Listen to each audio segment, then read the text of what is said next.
성경을 읽다 보면 하나님은 나의 피난처가 되셨나이다, 나의 도움이 되셨나이다 라는 확신에 찬 표현들도 나오지만, 하나님이 어찌 나를 잊으셨습니까? 어찌 나를 내버려 두셨습니까? 라고 하나님께 탄식하는, 안타깝게 표현하는 내용들도 등장을 합니다. 이것은 신앙생활이라고 하는 것은 믿음과 확신의 과정만이 아니요 불신앙과 흔들림의 과정이기도 하다는 것을 보여주는 것입니다. 신학을 공부하고 있는 여러분들도 예외가 아닐 것이라 생각합니다.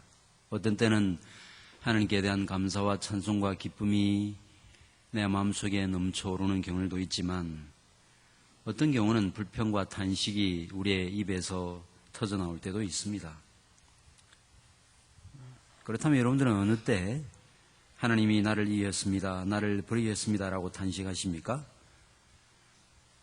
도무지 내가 감당할 수 없는 어려움이긴 했지만 그래도 믿음으로 근근히 일어서려는 순간 더 큰 어려움이 닥치게 될 때, 그때 하나님이 나를 버리셨다고 탄식하십니까? 아니면 사람들로부터 불필요한 오해와 냉대를 받을 때 탄식하십니까? 저는 제 개인의 인생을 돌아보면서 적어도 지금까지는 하나님, 저를 향해서 얼굴을 돌리고 계신 듯합니다 라고 하는 이런 탄식은 해본 적은 있지만, 왜 저를 버리셨습니까? 하는 유괴의 탄식을 해본 적은 없는 것 같습니다. 아마도 억장이 무너지는 듯한 고통과 어려움이 저에게는 없었기 때문이 아닌가 생각을 해봅니다. 그러나 이스라엘의 경우는 그렇지 않았습니다. 이스라엘은 이방 나라에서 무참히 짓밟혔고 많은 사람이 죽고, 심지어 아이들이 반석에 매어침을 당해서 죽기도 했습니다. 예루살렘 성은 황폐화되고 이방 땅에 사로잡혀 와서 돌아갈 기약 없이 이방 땅에서 지내야만 되었습니다. 오늘 본문은 이처럼 약속의 땅에서 뽑혀서 이방 땅에 사로잡혀 와 있는 이 상황을 그 배경으로 하고 있습니다.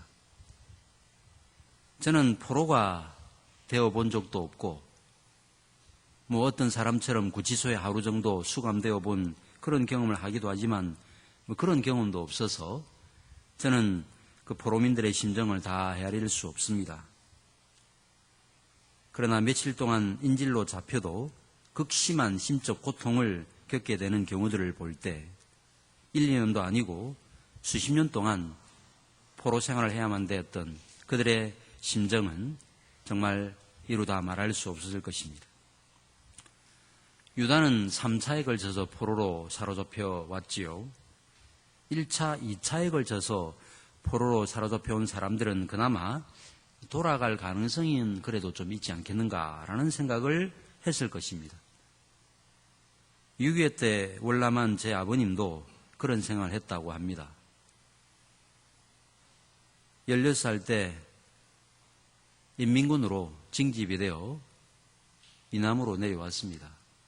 그러다가 포로로 사로잡히게 되고 거제도 포로 수용소에서 수용이 되어 있다가 남한, 북한 제3국 이 세 나라 중에 어느 나라로 가겠느냐라고 선택하라 했을 때, 마침 초등학교 선생님이 장교로 계셔서 그 선생님이 너 북한 가면 죽으니까 남한에 있으라, 돌아갈 때가 있지 않겠는가 라는 그 조언을 듣고 남한에 계셨던 것입니다. 그래도 돌아갈 기회가 있을 것이라고 하는 일말의 기대를 가지고 계셨던 것이지요. 포로로 사로잡혀왔던 사람, 1차, 2차에 걸쳐서 포로로 사로잡혀왔던 사람들은 아마 그래도 돌아갈 수 있지 않겠는가라는 생각을 가질 수가 있었겠죠. 그러나 포로로 사로잡혀온 지 몇 년 지났는데 이제 BC 586년에 완전히 나라가 망해가지고 포로로 끌려온 그 사람들의 소식을 전해 듣고는 이제는 돌아갈 가능성이 없다는 사실에 그들은 완전히 좌절하고 말았을 것입니다.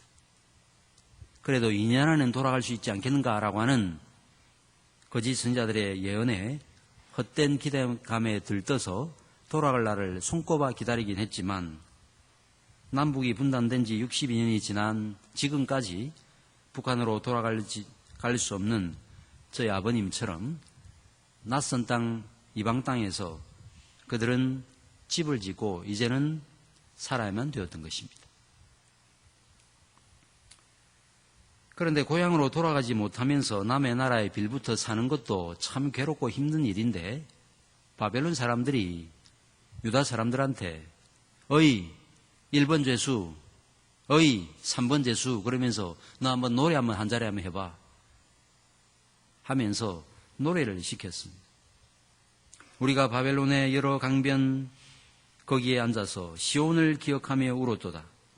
그 중에 버드나무에 우리가 우리의 수금을 걸었나니 이는 우리를 사로잡은 자가 거기서 우리에게 노래를 청하며 우리를 황폐하게 한 자가 기쁨을 청하고 자기들을 위하여 시온의 노래 중 하나를 노래하라 함이로다.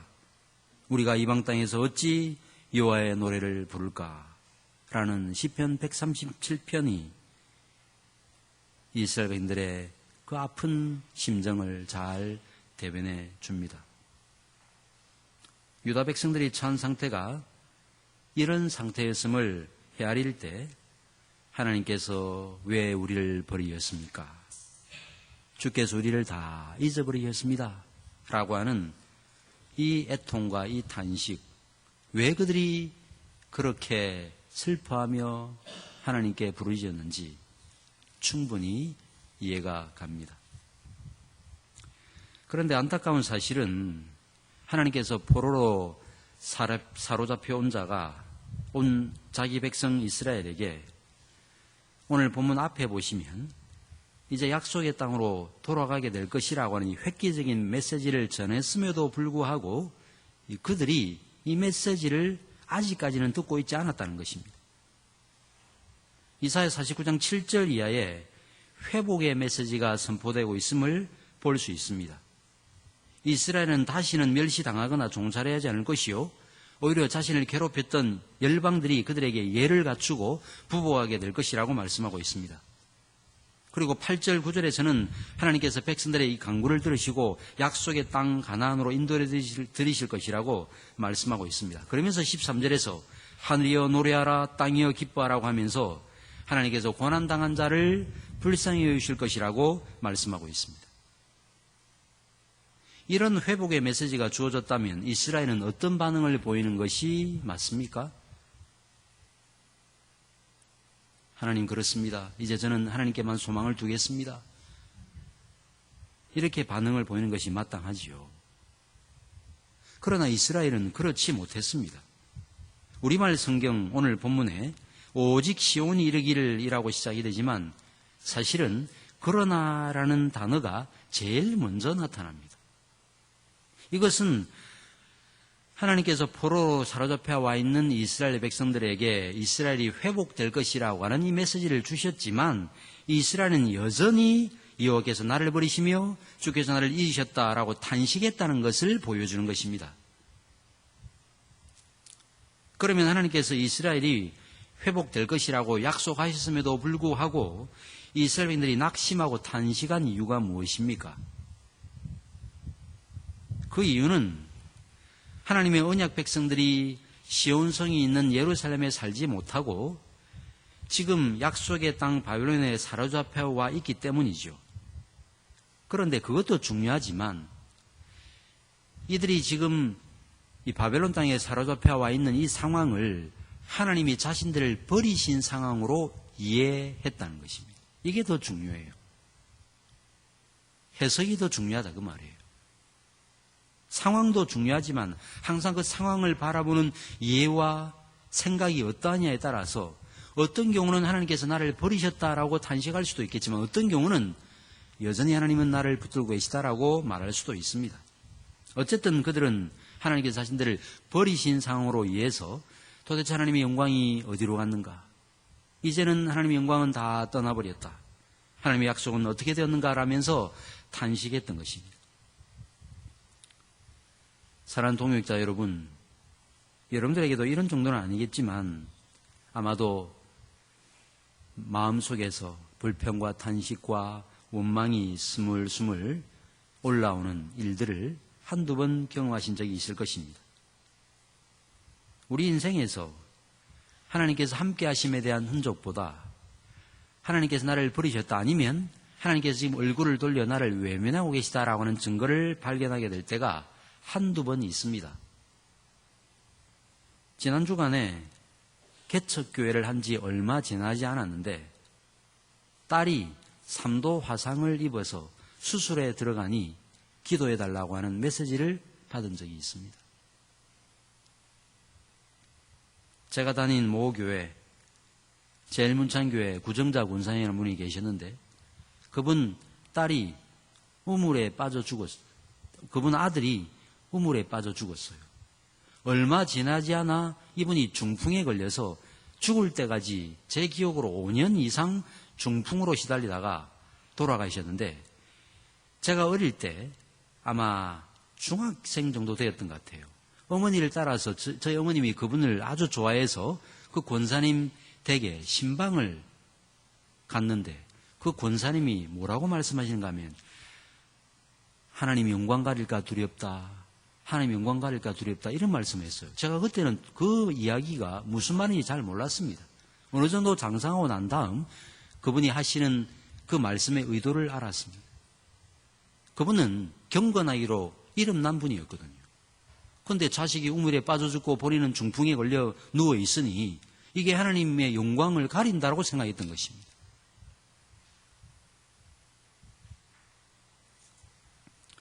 겉으로 볼 때 이런 상황은 하나님께서 자기 백성을 잊어버리신 상황으로 비춰질 수 있습니다. 여러분들은 어떻습니까? 외부적으로 하나님이 함께 하심에 대한 어떤 증거도 발견할 수 없을 그때 하나님이 우리와 함께하고 계시다는 증거를 어떻게 발견할 수 있습니까? 대부분의 신자들은 긍정적인 일을 통해서 자신의 신앙을 확인하려고 합니다. 원하는 일이 이루어지고 마음먹은 대로 어떤 일이 이루어지게 될 때 하나님, 제가 무엇이 간데 저를 이토록 사랑하시는지요? 라면서 찬송합니다. 하지만 삶이 힘들어지고 고난이 닥치고 첫 번째 고난보다 훨씬 더 심한 고난이 들이닥치게 될 때 하나님의 사랑, 은혜, 자비와 같은 단어들은 머리에 떠오르지 않고 하나님이 내 편이 아닌 대적의 편에 서 계시다라고 하는 느낌을 지울 수 없을 때가 있는 것입니다. 하나님의 백성들은 이럴 때 하나님은 나를 버리시고 나를 잊으셨습니다 라고 탄식합니다. 선지자 하박국도 그랬지요. 아무리 우리 백성이 완악하다 하기로서니 우리보다 더 악한 저놈들을 통해서 우리를 치실 수 있습니까? 과연 하나님 정말 이러실 수 있는 것입니까? 하면서 반문했던 것입니다. 그들도 그랬다 그 말이에요. 정말 하나님이 시온을 잊으셨습니까? 그렇지 않았습니다. 그 증거가 뭐지요? 하나님이 여전히 그들을 붙들고 계시다는 증거가 무엇입니까? 이스라엘이 바벨론의 포로로 사로잡혀 와 있다는 사실 자체가 하나님이 함께 하심에 대한 증거입니다.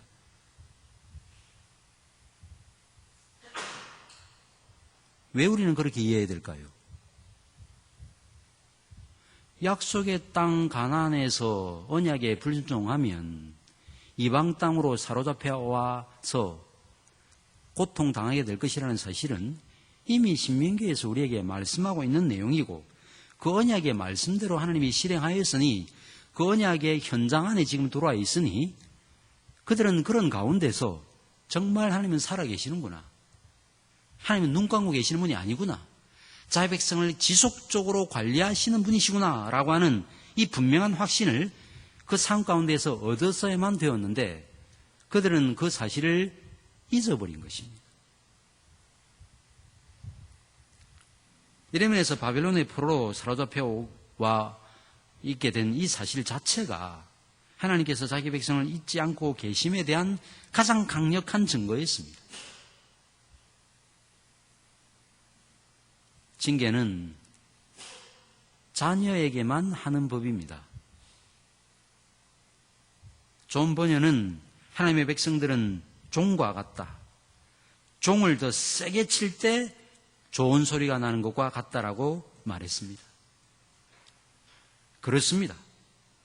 우리들은 하나님께서 우리를 멸망시키신다라고 생각하지만 고린도전서 11장에서 사도 바울이 말한 바대로 우리가 하나님으로부터 징계를 받게 되는 것은 세상과 함께 저주를 받지 않도록 하시기 위함인 것이죠. 이런 면에서 하나님께서 우리를 징계하시는 것은 우리가 하나님의 자녀라는 사실을 나타내는 명찰과도 같은 것입니다. 너는 하나님의 자녀다. 너는 내 백성이야. 그 사실을 드러내는 강력한 증거인 것입니다.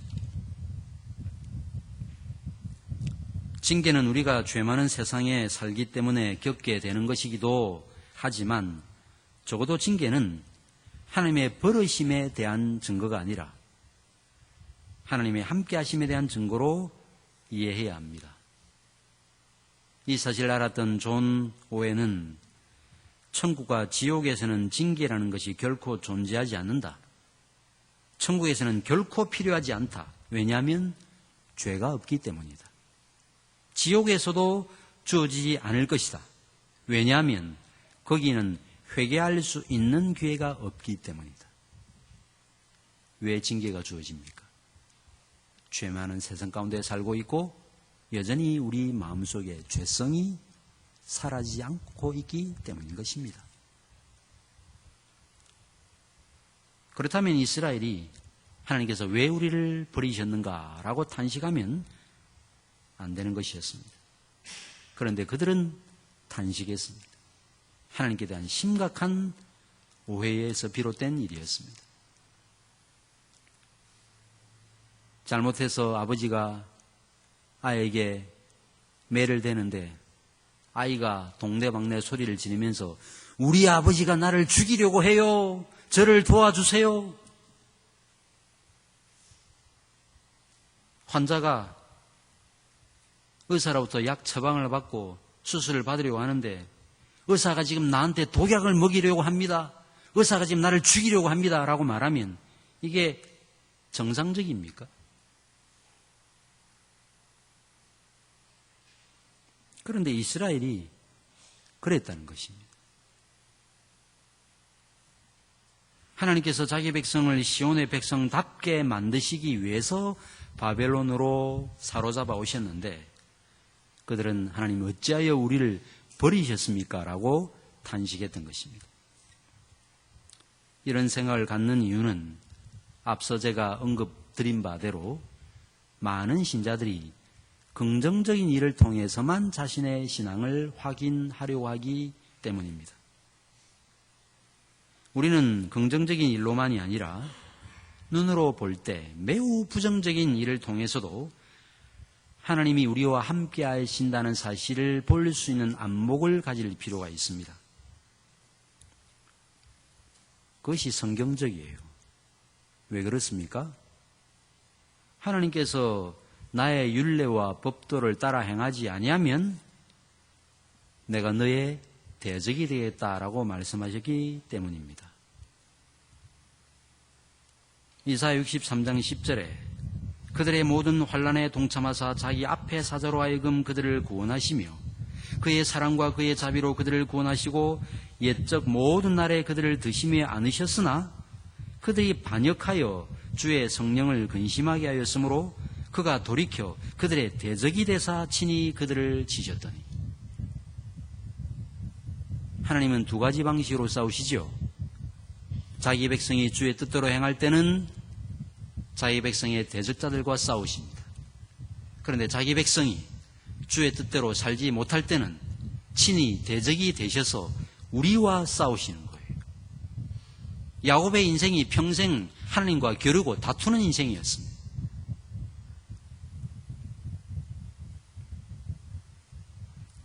그러므로 우리는 우리 자신의 마음의 상태만을 살피고 그 사실에 집중하기보다 하나님의 약속과 말씀에 집중해야 합니다.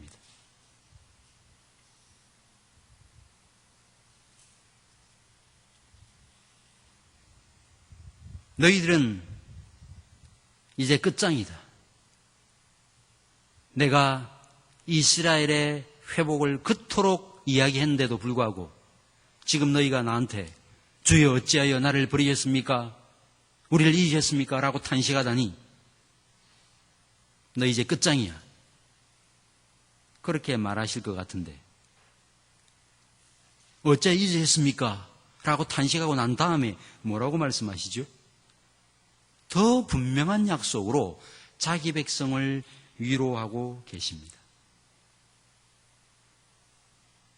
여인이 어찌 그 젖 먹는 자식을 잊겠으며 자기 태에서 난 아들을 긍휼히 여기지 않겠느냐. 그들은 혹시 잊을지라도 나는 너를 잊지 아니할 것이라고 말씀하였습니다. 하나님께서는 자기 백성을 결코 잊지 아니하신다라는 이 사실을 자식을 잊지 않는 어머니의 비유에서 말씀하였습니다. 탕자의 비유에서 나타나고 있는 바대로 하나님의 사랑을 아버지의 사랑에 비유하는 경우도 있지만 오늘 본문처럼 자식에 대한 어머니의 사랑에 비유할 때도 있습니다. 그러면 자식에 대한 어머니의 사랑이 언제 잘 나타납니까? 어린 자식의 젖을 먹이는 어머니들의 모습을 통해서 잘 나타납니다. 먹을 것이 없어서 젖도 나오지 않을 그때 빈 젖이라도 아이 입에 물려서 아이의 울음을 달래려고 하는 이 어머니의 모습을 통해서 자녀가 아파서 밤새도록 잠 못 이룰 때 아이를 어루고 달래는 이 어머니의 모습을 통해서 우리는 어머니의 사랑을 알 수 있습니다. 중공군의 개입으로 전세가 다시 재역전되는 상황 가운데 이르게 되어진 1951년 겨울 이 북진을 계속했던 국군이 남쪽으로 이제 후퇴를 해야만 되는 상황이 발생하게 되었습니다. 흔히 1사 후퇴라고 말하죠. 그때 한 미군 장교가 길을 가다가 아이 우는 소리가 들렸어요. 도대체 이 아이 우는 소리가 어디서 들리는가라고 보니까 다리 밑에서 아이 우는 소리가 들리는 거예요. 가만 가보니까 한 여인이 옷을 다 홀딱 벗고 벌거벗은 채로 죽어 있고 그 옆에는 여인의 옷으로 돌돌 감싸져 있는 아이가 있었는데 이 아이가 울고 있었던 거예요. 어떤 상황인지 짐작이 되시죠? 중공군에 쫓겨서 막 쫓겨 내려가다가 다리 밑에 있게 되고 더 이상 갈 수 있는 힘이 다 소진되었을 때 이제는 죽었다라고 생각하고 이 어머니가 자기 옷을 홀딱 다 벗어서 이 아이를 퉁퉁퉁 다 감아놓고 그리고 자신은 죽었던 것입니다. 후에 이 아이가 미국으로 입양이 되어 갔다가 돌아와서 어머니 묘소에 자기 옷을 덮어줬다는 그 일화를 제가 들은 적이 있습니다. 우리는 이런 어머니의 사랑에 감격하지만 그러나 이런 어머니의 사랑에도 한계는 있습니다. 저는 저희 아버님도 인민군으로 내려오신 분이고 저희 교회에 있는 원로 장로님도 6.25 때 상황을 너무나 잘 목격하시던 분이어서 그 상황들을 제가 직접 증언으로 들은 사람입니다.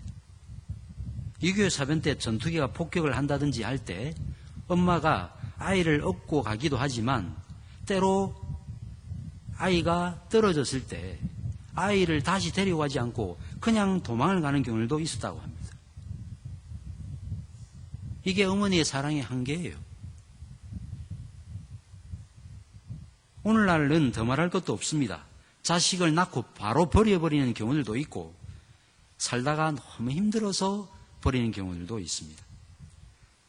그래도 이런 경우는 좀 더 나은 경우죠.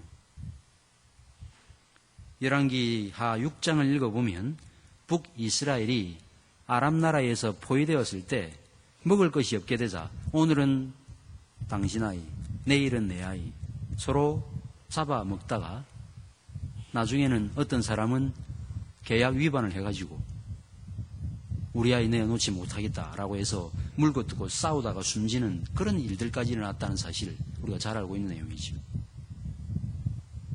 이것은 자식을 향한 어머니의 사랑이 극진하기는 하지만 한계가 있다는 것을 보여주고 있습니다.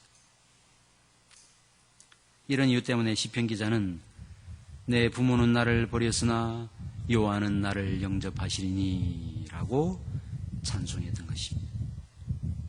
뿐만 아니라 우리 주님은 이런 인간의 사랑의 한계를 나타내시기 위해서 너희가 악할지라도 자식에게 줄 알거든. 부모는 참 사랑이 많지만 연약하고 악합니다. 그러면 하나님의 사랑과 인간적인 어머니의 사랑은 어떻게 다릅니까? 우리는 그 사랑의 예를 솔로몬이 내린 재판을 통해서 미루어 짐작할 수 있습니다. 두 창기가 잠을 자다가 다 아이를 하나씩 안고 자다가 한 아이가 죽었죠? 깨어나 보니까 한 아이가 죽어 있으니까 이 아이가 내 아이라고 서로 싸우게 되는 일들이 일어나게 되어지고 결국 이 문제를 솔로몬에게 가지고 왔습니다. 솔로몬이 어떻게 판결을 내렸습니까? 공평하게 그러면 아이를 딱 반 잘라가지고 반반씩 나누어 가지라고 판결을 내렸습니다. 그러자 산 아이의 어머니가 자기 아이를 그냥 저 여자에게 주십시오라고 말했습니다. 사나이의 생모가 다른 여자에게 명백히 자기 아이였지만 다른 여자에게 그 자식을 주라고 한 것은 사람이 물질이 아니 나눌 수 없다라고 하는 생각 때문만이 아니었습니다. 오히려 억울함과 오해를 감내하고서라도 자기 자녀를 살리고자 하는 마음 때문에 자기 자녀를 다른 여자에게 주라고 한 것입니다. 이러면서 생모가 자기 자녀를 저 여자에게 주라고 한 것은 자기 자녀에 대한 포기나 양보로 볼 수 없습니다. 이것은 그렇게 하는 것이 어떻게든 아이를 살리는 생모로서는 최선의 방법이었기 때문이었습니다. 하나님께서 바벨론에게 이스라엘을 내어준 것은 이와 같은 차원에서 되어진 일이었습니다. 하나님께서 자기 백성을 바벨론에 내어준 조처는 자기 백성을 죽이시기 위한 조처가 아니라 살리시기 위한 조처였습니다. 특히 하나님은 시온의 백성들이 이방 땅에 사로잡혀 와 있는 상황 가운데서도 하나님께서 자기 백성과 함께하였습니다. 그 사실이 어디에 잘 나타나지요? 다니엘서에 나타납니다. 사드락과 메삭과 아벳느고가 불불 속에 들어갔을 때 인자 같은 이가 그와 함께 도는 그런 방식을 통해서 불불과 도와 같은 그 바벨론 포로 생활 가운데 내가 너희와 함께 한다는 사실을 강력하게 드러내셨습니다. 그러므로 신자는 우리들의 못남과 미련함이 하나님의 사랑의 범위를 절대로 넘어설 수 없다는 사실을 기억해야 됩니다. 우리 하나님은 자기 백성들의 미련함, 완악함, 부족함의 지점이 어디든지 간에 거기서 그 지점에서 내가 끝까지 참았는데 나는 이제 도대체 너희와 정말 냄새나 삼게하지 못하겠다 라고 하지 아니하시고 우리가 부릴 수 있는 어리광, 우리가 쓸 수 있는 때 다 써도 바로 그 지점부터 자기 백성을 설득하시고 사랑하시는 분이 우리가 믿는 하나님이십니다.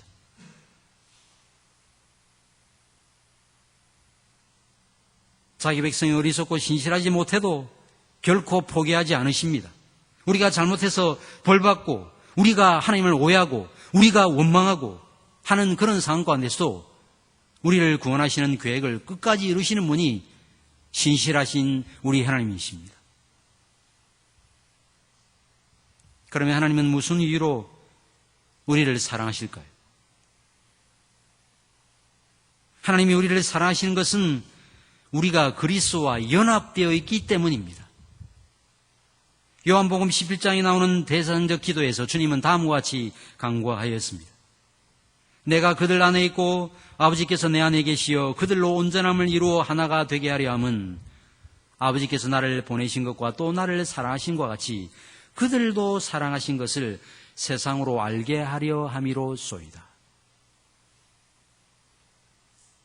내가 아버지의 이름을 그들에게 알게 하였고 또 알게 하리니 이는 나를 사랑하신 사랑이 그들 안에 있고 나도 그들 안에 있게 하려 함이니이다 라고 우리 주님께서 간구하였습니다. 이 간구는 성부 하나님과 분리될 수 없는 성자 하나님이 이 세상에 오셔서 우리와 하나 되심으로 성부 하나님 안에 우리를 묶으셨다는 말씀입니다. 바벨론 포로로 사로잡혀 가 있던 이스라엘 백성들도 그런 상태에 있었던 것입니다. 그들은 하나님과 연합된 하나님의 백성이었습니다.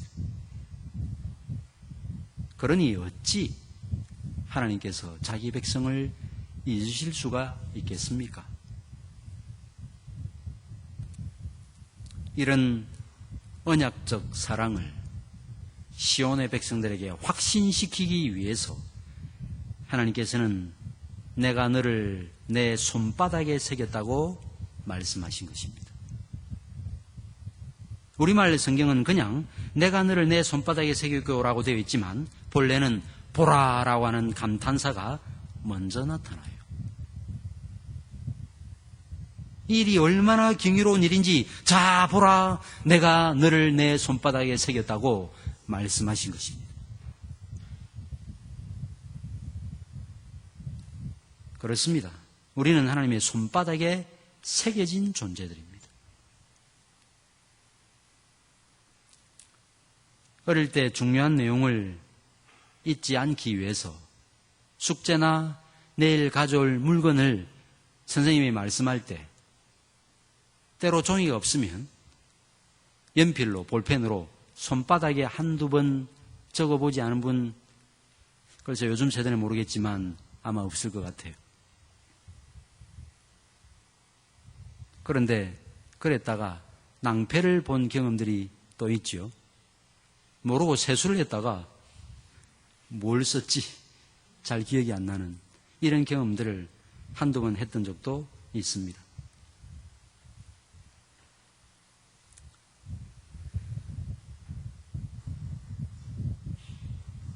미국 국립묘지에 가면 조국은 그대를 잊지 않는다.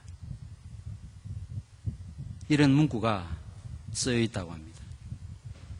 조국은 그대를 잊지 않는다. 그런데 이 일은 사실상 불가능해요. 물론 지금 미국에서 지금도 6.25 때 전사한 미군의 시체를 발굴하는 작업을 계속하고 있지 않습니까? 그렇죠? 그래서 이것은 미국이 그야말로 군사들을 자기 아들들을 잊지 않고 있음에 대한 증거이기도 하지만 반면에 이미 잊어버렸으니 찾고 있잖아요. 결국 잊어버렸다는 사실을 또한 증거하는 증거이기도 합니다. 하지만 하나님의 손바닥은 우리의 손바닥과 달라서 결코 하나님은 잊지 않으세요. 보통 우리가 중요한 것을 어디에다가 새깁니까? 돌에다가 새기죠. 그런데 돌도 바람과 비에 부식되어서 점점 그 모양이 흐릿해지는 법이에요. 하지만 하나님의 손바닥은 영원하신 분의 손바닥이기 때문에 우리 손바닥처럼 닳거나 지워지지 않습니다. 그러면 도대체 우리 이름을 어떻게 하나님의 손바닥에 새겼습니까? 여러분들의 경건과 여러분들의 힘으로 여러분들의 이름을 하나님의 손바닥에 여러분이 새겼습니까? 하나님이 새겨주신 거예요. 무조건 은혜로 하나님께서 자신의 손바닥에 우리의 이름을 새겨주신 것입니다. 우리의 이름을 생명책에 기록해 놓으신 거예요. 하나님께서는 우리의 이름을 자신의 손바닥에 새기실 때 어린 양이신 우리 주 예수 그리스도의 보배로운 피로 새기셨습니다.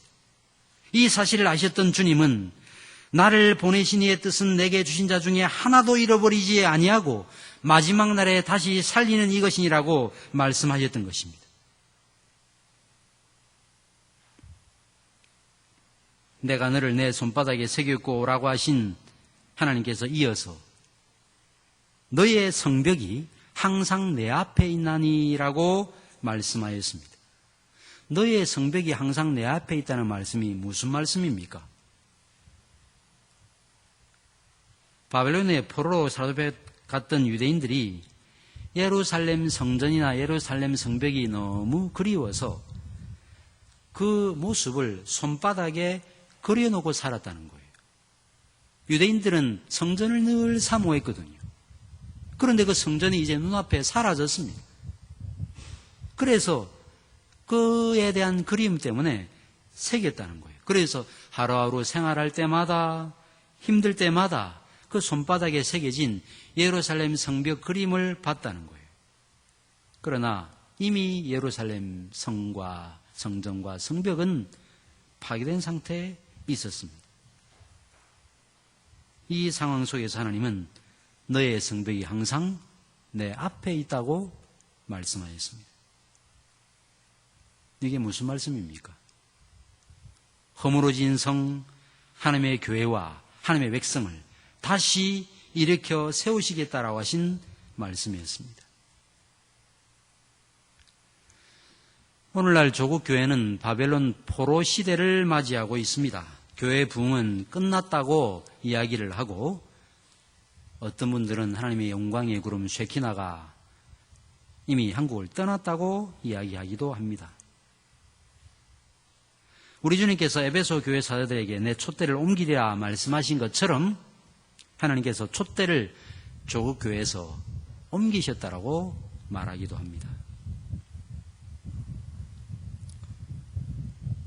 소아시아 교회가 다 없어졌으니 그럴 수도 있다고 생각합니다. 그러나 하나님의 영원한 예정과 작정 안에 있는 참 교회는 절대로 망할 수도 없고 음부의 권세가 허물 수도 없습니다. 당시 이스라엘 백성들이 바벨론이라고 하는 불무불에서 연단을 받고 있었습니다. 장인은 강한 벽돌을 만들기 위해서 흙벽돌을 가마에 넣어서 오랜 시간 동안 굽습니다. 이처럼 이스라엘이 새 예루살렘으로 거듭나기 위해서는 상당한 연단의 시간이 필요했던 거예요.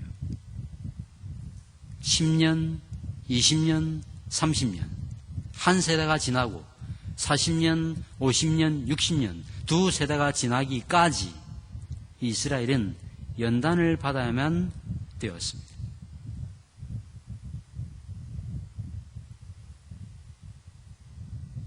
여러분, 윤혁탁 교수님이 번역하신 구약신학 논문집에 그 은을 단련하는 그 내용을 읽어보신 적이 있습니까? 은을 어떻게 단련하는지 아세요? 은을 캐오다가 막 끓이는 거예요.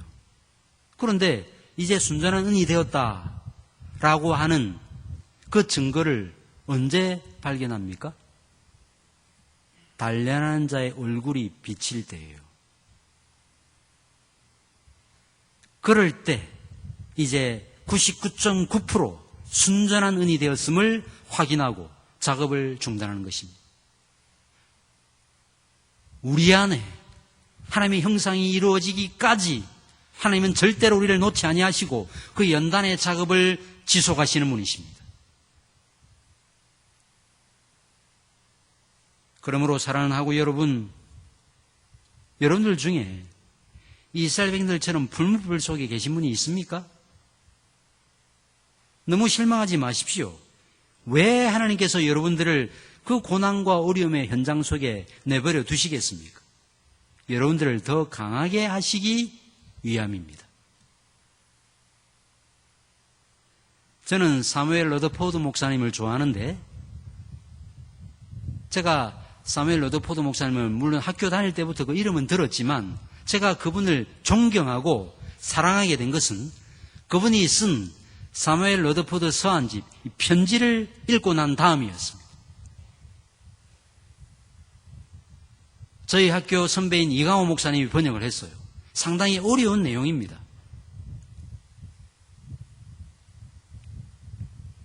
그 책에 편지죠. 고난당하는 한 성도에게 이런 내용의 편지를 써보낸 것을 제가 읽었습니다. 그 성도한테 편지를 썼어요. 새 예루살렘의 들보와 기둥들은 벽에 쓰는 보통 돌보다 하나님의 망치와 연장들의 때림을 많이 맞아야 합니다. 다른 데에 쓰는 돌보다는 새 예루살렘의 들보와 기둥은 그냥 보편적인 벽에 쓰는 돌보다는 더 많이 연단받아야 된다, 그 말이에요.